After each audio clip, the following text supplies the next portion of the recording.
Je sais que je ne dis pas que des bêtises, bien qu'on dira que c'est le cas. Alors nous avons voté contre ce budget en juillet, parce que vous n'avez pas voulu entendre nos remarques. Donc ce soir, vu ce que je viens de démontrer, nous ne voterons pas contre le compte administratif parce qu'il reflète la réalité des opérations et ils sont aussi contrôlés par le comptable public. Donc nous nous abstiendrons sur le vote du compte administratif. Voilà. Bien, merci Paulette. Est-ce qu'il y a d'autres interventions? Non? Alors, on a bien entendu les propos, on connaît la chanson, effectivement, que par contre, il y a quelque chose, le budget n'est pas sincère, notre budget est sincère. Parce que vous estimez qu'on sous-estime les recettes et on surestime les dépenses. C'est ça, votre avis. Je n'ai parlé que de la surestimation. Oui, non mais d'accord. Mais quand on appelle, dans la globalité, quand on appelle le budget sincère, c'est le contraire. C'est de dire qu'on surestime les recettes, c'est-à-dire on en a trop à avoir, et on sous-estime les bases. C'est ça le budget qui n'est pas sincère. Nous, c'est pas le contraire, c'est le contraire. Justement, c'est pas le contraire. Mais bon, effectivement, vous n'êtes pas d'accord sur l'estimation, mais là on est sur le code administratif, le code administratif est réel, il n'y a pas d'histoire d'estimation, de quoi que ce soit. Je le dis, mais. Donc, oui. Donc voilà. Bon, après, tu as développé, je pense que tu as un peu anticipé sur le DOV, mais bon, on va y revenir après. Donc, par rapport au matériel vieillissant, moi je ne vais pas anticiper le débat du DOV, mais je crois qu'on investissait largement en matière du matériel pour que nos agents assurent pleinement le service public. Bon, voilà. Écoutez, s'il n'y a pas d'autres demandes de prise de parole, je vais vous laisser, c'est toi, Marie, puis je dois quitter la salle. Donc tu vas faire voter le compte administratif, puis je vais te laisser enchaîner sur les comptes administratifs des garages et des conditions d'échange. Ça te va? Non, mais juste. Ah, pardon. Donc, effectivement, je vais peut-être ressortir du cadre finance carrément, moi, mais comme, voilà, je parle du principe qu'effectivement, notre budget est sincère, mais surtout le compte administratif est tout à fait réel et tout à fait quand même bon. Donc, par contre, voilà, je ne veux pas m'attribuer à moi ça, loin de là. Comme je le dis régulièrement, je suis très satisfait de ce compte administratif pour une bonne raison, que c'est notre compte administratif, et pour moi, il y a une grande part d'implication des agents. Donc c'est vrai que je voudrais revenir sur le fait des agents qui, voilà, malheureusement, je dirais, et là je dirais que c'est faute au Covid, certainement, on n'a pas eu la chance cette année, en 2020, de pouvoir les réunir comme on avait l'habitude. Effectivement, monsieur le maire et les adjoints, on les recevait, je dirais, hors du cadre de leur travail. Donc c'est vrai que c'était un moment de convivialité d'une part, c'est vrai, et certainement un moment d'échange où effectivement ils étaient impliqués et ils se sentaient d'autant plus impliqués qu'on les faisait participer à beaucoup de choses. Donc effectivement, je pense que si on a des résultats à ce niveau-là, c'est surtout grâce à eux également. Donc je le dis régulièrement, nous les élus, sans nos agents, on serait rien. Et pour compléter ce que tu viens de dire, je ne cache pas que même au niveau du matériel, alors on va peut-être anticiper un peu sur la suite, ils sont les premiers effectivement, des fois à peine à demander certaines choses, mais à comprendre aussi que le matériel qu'ils ont, ils savent l'entretenir. Et on n'est pas là effectivement pour faire du zèle, avoir montré de belles choses, qu'ils ont du matériel, on est conscient qu'effectivement il leur faut des outils de travail très compétitifs, ils les ont. Donc effectivement, je me permettrai de les remercier sincèrement et à mon grand regret, effectivement, de ne pas pouvoir leur dire directement. À ce sujet-là, je me permettrai de dire plus que une implication, d'une part ce soir encore, vous avez encore des agents qui sont là ce soir présents. Donc je les féliciterai et les remercierai pour leur disponibilité. Et je me permettrai d'aller un petit peu plus loin, parce que moi je considère que j'ai la chance, et c'est une grande chance, de travailler avec des agents très compétents, très disponibles, et je peux vous assurer qu'effectivement, si les résultats sont là ce soir, c'est certainement un grande partie à eux. Donc effectivement, pour moi, je suis entouré de des agents que je vois régulièrement, et malheureusement, c'est vrai que l'année Covid pour eux n'a pas été simple, parce qu'il a quand même fallu qu'ils respectent énormément de choses, qu'ils acceptent pas mal de contraintes, et de ce côté-là, ils ont été quand même très conciliants, et donc je me permets de les remercier, et je peux vous dire que je remercie sincèrement déjà Raphaël qui est là, que je remercie pour sa disponibilité, déjà qui est quand même présente tous les soirs, tous les conseils municipaux, et par contre particulièrement, je me permettrai de remercier Hubert Rousseau et Christelle Plat, qui sont quand même deux grands piliers pour moi dans la collectivité, et qui font un travail considérable dans notre collectivité, un travail de l'ombre, mais effectivement très efficace. Et je peux vous dire que nous, en tant qu'élus, on serait vraiment en difficulté régulièrement si on ne les avait pas. Donc les résultats sont certainement grâce à eux également. Donc voilà ce que je voulais dire en ce qui concerne les agents. Donc on va passer au vote. Bien sûr. Donc je vais passer au vote qui est pour le plan administratif 2020. Qui s'abstient? Je vous remercie. Donc effectivement, on va enchaîner avec les comptes administratifs qui sont relativement plus simples. Et je dirais rediscuter quand même. Donc là, nous allons passer au compte administratif qui concerne le lotissement les chiens. Donc ce qu'il faut retenir de ce compte administratif. Donc là, il s'agit dans la section investissement. Si vous regardez vos documents, nous avons reporté l'excédent de l'exercice précédent, un exercice qui était excédentaire d'un montant de 20 924,09 €. En ce qui concerne le fonctionnement, il s'agit nous avons réalisé 2 ventes de terrain dans l'année 2020 pour un montant de 57 118,57 €, ce qui nous donne un résultat global et définitif pour ce lotissement, ce budget de lotissement d'un montant de 78 042,66 €. Donc tout le reste, ce sont les opérations d'équilibre d'ordre pour équilibrer le stock. Donc est-ce qu'il y a des objections sur ce budget? Pas d'abstention. Je vous remercie. Donc on va enchaîner avec le budget garage. Donc juste pour rappel, nous possédons donc des box que nous louons dans un garage qui est situé sous le cinéma. Donc en ce qui concerne ce budget, il n'y a eu aucune opération dans la section investissement. Nous avons reporté en fonctionnement le résultat de l'année précédente pour un montant de 39 948,01 €. Nous y avons rajouté les opérations de l'exercice 2020 qui sont simplement éloignées de ces box pour un montant de 4 616,21 €, ce qui nous donne un résultat définitif pour l'année 2020 de 44 564,22 €. Pas d'objection là-dessus, pas d'abstention. Je vous remercie.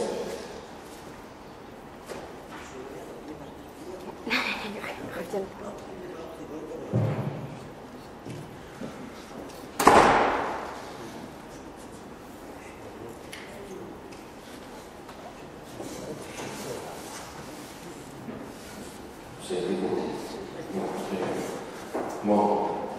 Merci Marie, merci pour ce vote du compte administratif. Donc, je ne vais pas revenir sur tout ce que tu as dit, tu as fait un long plaidoyer en faveur de l'ensemble des agents, en faveur de l'équipe. Donc, je ne peux pas en rajouter, mais quand même, moi aussi, je tiens à les remercier, je tiens à te remercier à toi, parce que je sais que c'est le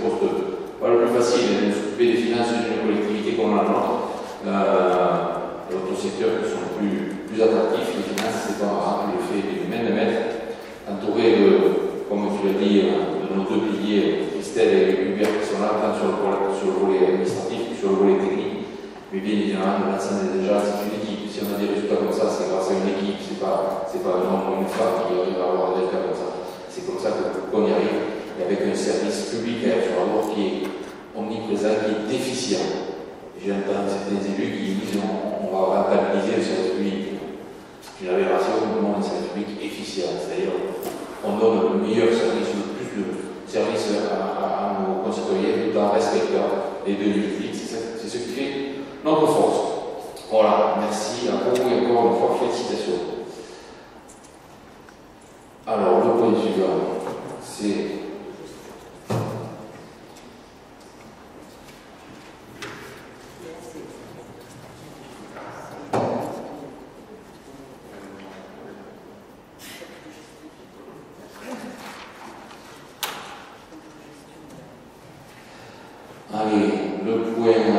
les points suivants, donc c'est les codes de gestion. Donc les codes de gestion sont exactement les mêmes.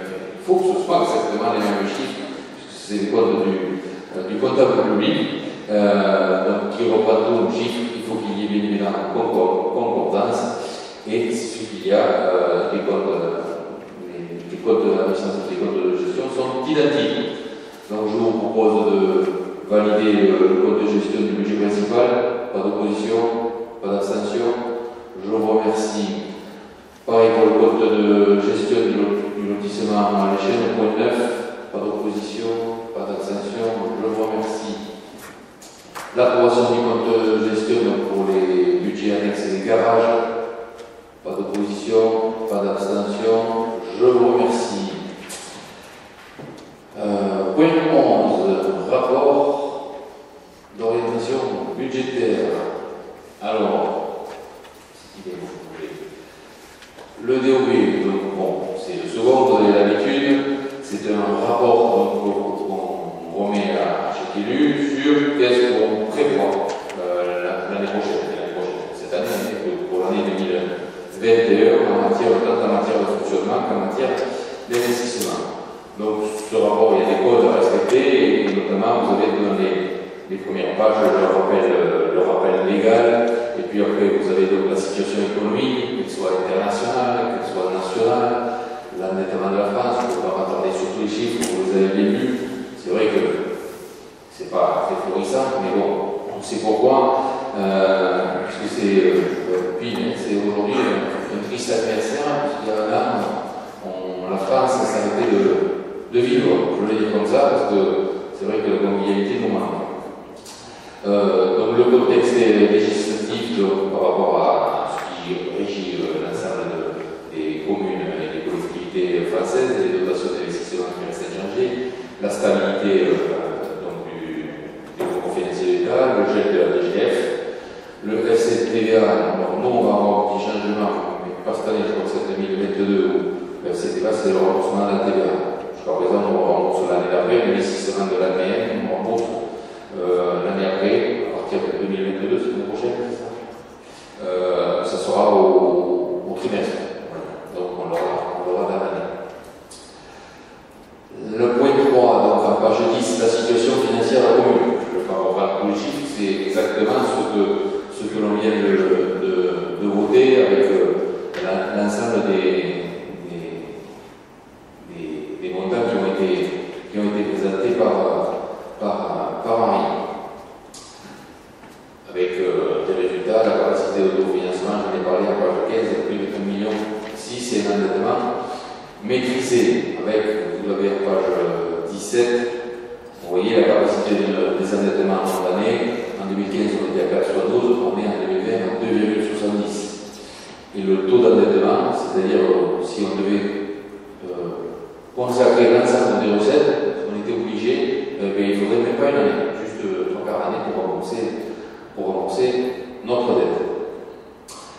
Alors, qu'est-ce qu'on fait en 2021? Des orientations, vous avez en page vert, mais je parlais du service public tout à l'heure, mais évidemment, c'est le maintien du service public auprès de tous les Aturines et tous les Aturiens, avec et de l'équipement et du personnel.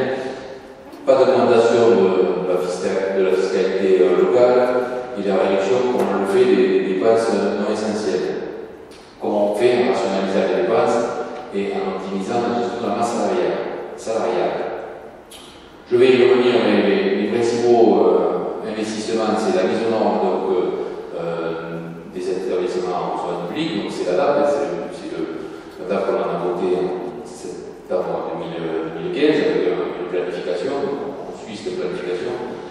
La rénovation des vestiaires, on en a parlé, je crois que c'était au dernier conseil pour les demandes de subvention, rénovation des vestiaires et la création de tribunes PMR au niveau du stade municipal pour l'avenir naturel, rugby, l'avenir naturel, athlétisme, mais aussi l'ensemble des scolaires, parce que les écoles primaires et élémentaires viennent se servir des infrastructures du stade, mais il y a aussi les collèges, il y a aussi les lycées, ils font régulièrement des crosses, quel que soit le niveau ou la classe d'âge. La réflexion du chemin du Bourdonnais au camping municipal, le camping municipal, on avait déjà, c'était en 2019, je crois, la date qui avait été quasiment tout budgétisé, il reste juste la réflexion des chemins. L'amélioration des quartiers, on va y revenir, et divers équipements pour les services municipaux. Les recettes, donc en page 22, produits et services pourraient être évalués aux alentours de 142 000 €. Vous allez voir un peu plus loin, en fait, pour 105 000 €, c'est ce que la communauté des communes nous paye. C'est par rapport au travail de nos agents dans le cadre du balayage, essentiellement c'est du balayage, et les fossés aussi, il y a ça ou bien. Voilà. La fiscalité locale. Donc on ne connaît pas les chiffres aujourd'hui.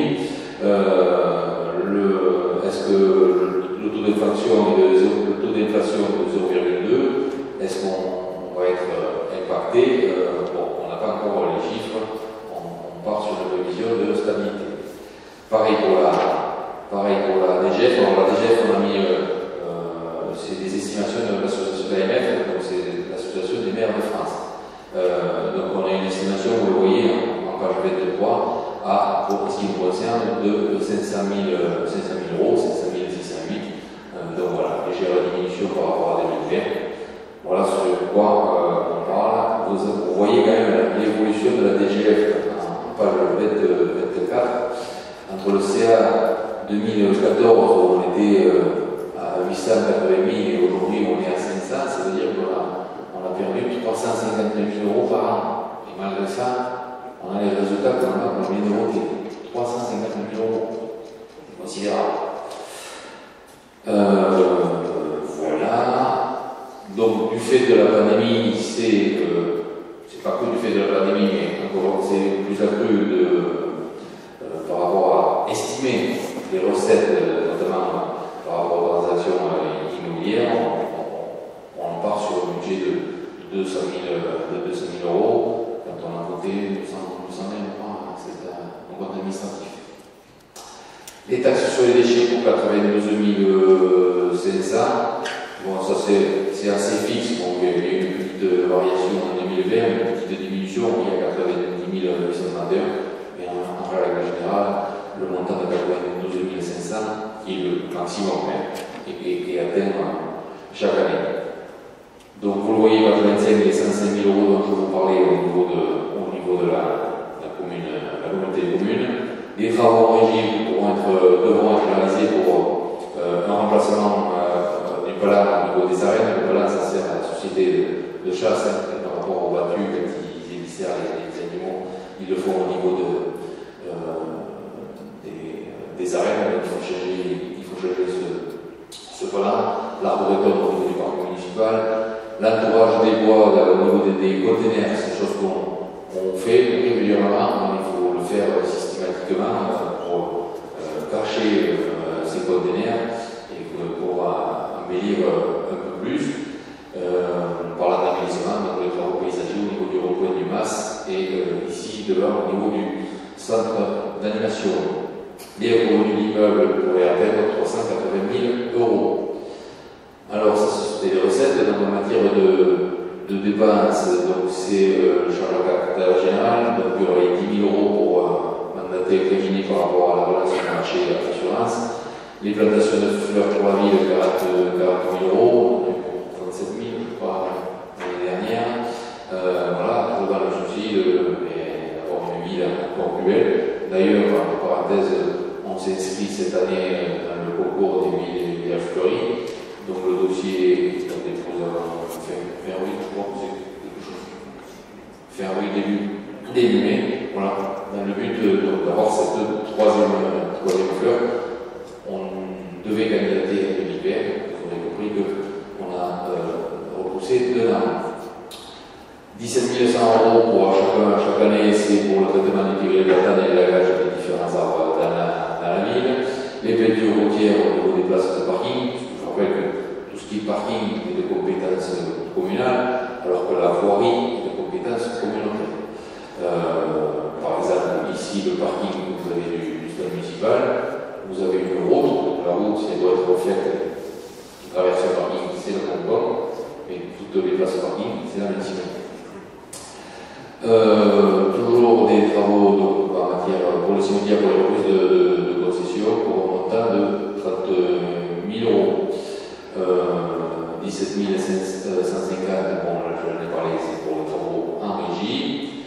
Comme chaque année, il y a des frais engagés au niveau de tous les organismes de formation, les CACES, les habilitations électriques, c'est surtout effectivement pour notre personnel.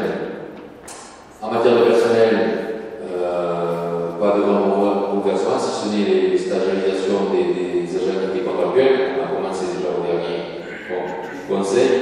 Et le recrutement donc, de 5 jeunes, 1 pour les lycées de Vitry et 4 pour les services techniques en juillet et en août. Les charges de gestion courante, une stagnation de la contribution au niveau du SDIS pour cette année, puisque on connaît le montant, il est de 108 286, alors qu'il était de 106 985 en 2020. À signaler que sur ces contributions, la municipalité a des quotes en fonction de quand on a des agents qui sont pompiers volontaires et qui interviennent dans la journée pour assurer une mission de service public, ce sont des agents de la ville. Et donc à chaque fois en fonction du nombre d'agents, en fonction du nombre d'interventions dans la ville, il y a une décote. Et donc nous, on bénéficie de cette décote qui sera encore plus importante en fonction du vote et du budget du SDIS. L'année prochaine, puisqu'on a eu le plaisir, et je vous en remercie, d'avoir 2 agents déjà pris 2 de plus, qui se sont inscrits pompiers volontaires au sein de la caserne à Terre-sur-Loire. Donc c'est très bien pour la collectivité, qui est mais c'est surtout très bien pour le service à la personne. Par rapport aux subventions, aux associations, bien évidemment, maintien de l'enveloppe que l'on fixe chaque année au niveau de chacune des associations et il en va de même pour Autoproms. Les participations aux organisations de développement, l'ALPI, la CL, le SEDEC, à chaque fois qu'on fait partie de syndicats, ce sont souvent des syndicats, on a une cotisation à payer. L'attribution de compensation versée à la Concorde sur l'eau, donc ça va être identique que par rapport à l'année précédente. Les recettes d'investissement, donc reste à réaliser pour un montant de 270 000. Alors, je profite du DOV pour répondre un peu à Colette. Donc, l'excédent de la section d'investissement, donc on vient de voter, qui est de 1 362 310. Donc, l'excédent d'investissement est obligatoirement basculé en investissement. C'est-à-dire, on ne peut pas y déroger. Les dotations d'amortissement 307 000 et le montant de FCTVA, donc ça devrait comme je vous ai expliqué, c'était aux investissements de l'année dernière. 79 000 euros pour la taxe d'aménagement. Et donc là, je te réponds aux lettres, on a un excédent de 1 440 000, si je crois, de mémoire, donc on prévoit de basculer 1,4 million. On les bascule, on ne les garde pas, on les bascule à l'investissement, on les basculerait, parce que là on est sur un projet. Donc on les basculerait. Et ça c'est au bas de la page, je finis, ça c'est au bas de la page verte. Et au début de la page 21, le montant de 770 000 euros c'est ce qui résulterait, on le verra dans notre budget primitif, de la différence entre les recettes et les dépenses. On aurait un delta, il nous semble, qu'on pourrait avoir un delta de 570 000 euros. Donc c'est 1,4 million plus 570 000 euros. Donc ça fait presque 2 millions d'autofinancement. On ne fait pas de cagnotte ni quoi que ce soit. Je n'ai pas très bien compris, mais bon, on pourra t'en exprimer. Je finis avec quoi. Donc voilà, c'est 1,4 million de l'année dernière qu'on bascule. Et dans le budget à prévoir, c'est pour ça qu'on a mis un petit bémol, parce que ce montant pourrait être revu à la baisse en fonction de la notification de la fiscalité. Je vous l'ai dit au début, on ne connaît pas la fiscalité. Avec le changement de la taxe d'habitation, normalement il n'y a pas de grosse différence, mais bon, on n'a pas l'assurance, on ne peut pas l'affirmer. Parce que ce que l'on perd d'un côté, on le récupère avec les taxes du département.